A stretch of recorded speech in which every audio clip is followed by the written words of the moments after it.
नवा नवा छत्तीसगढ़ी गाना सुने बर हमर जेपी स्टूडियो सीजी ला लाइक शेयर सब्सक्राइब जरूर करो।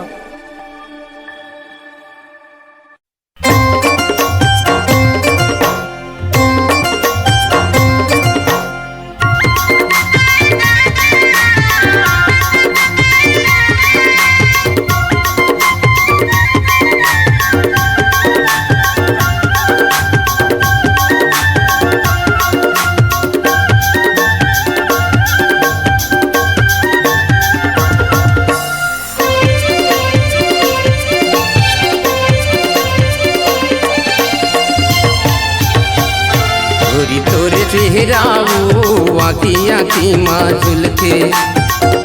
रानी तोरे चेहराओ नजरे नजर माजुल के फूले फूले गोरे गाल दिखते फूले फूले गोरे गाल दिखते नाके मनतली झूलते वो पारी गजब के खुलते गोरी तोरे चेहराओ आखी आखी माजुल के रानी तोरे चेहराओ नजरे नजर माजुलते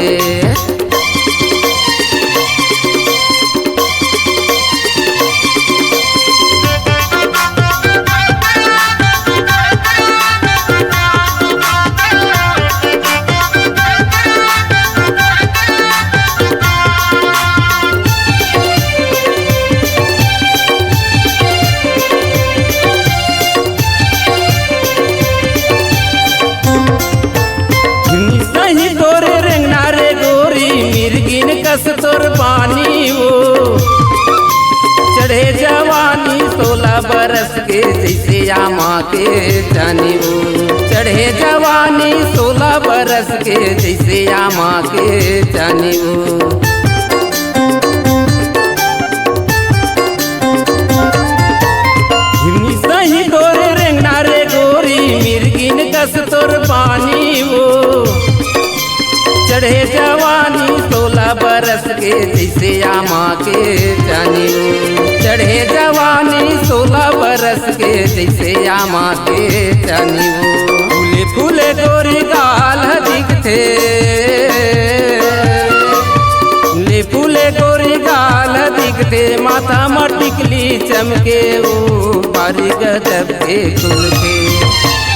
गोरी तोरे चेहराओ आखी आखी माजुलते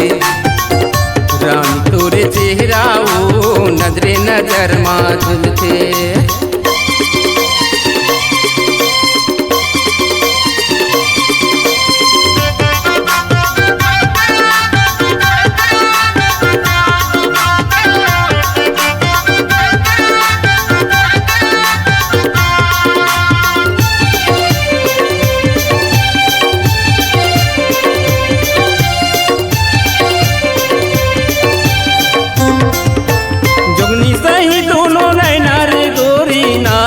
कस तोर बेनी वो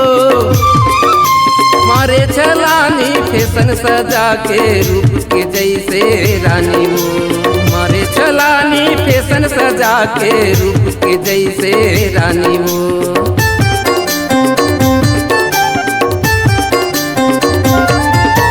जोगनी सही दोनों नैना रे गोरी नागिन कस तोर बेनी वो मारे छलानी फैशन सजा के रूप के जैसे रानी वो मारे छलानी फैशन सजा के रूप के जैसे रानी वो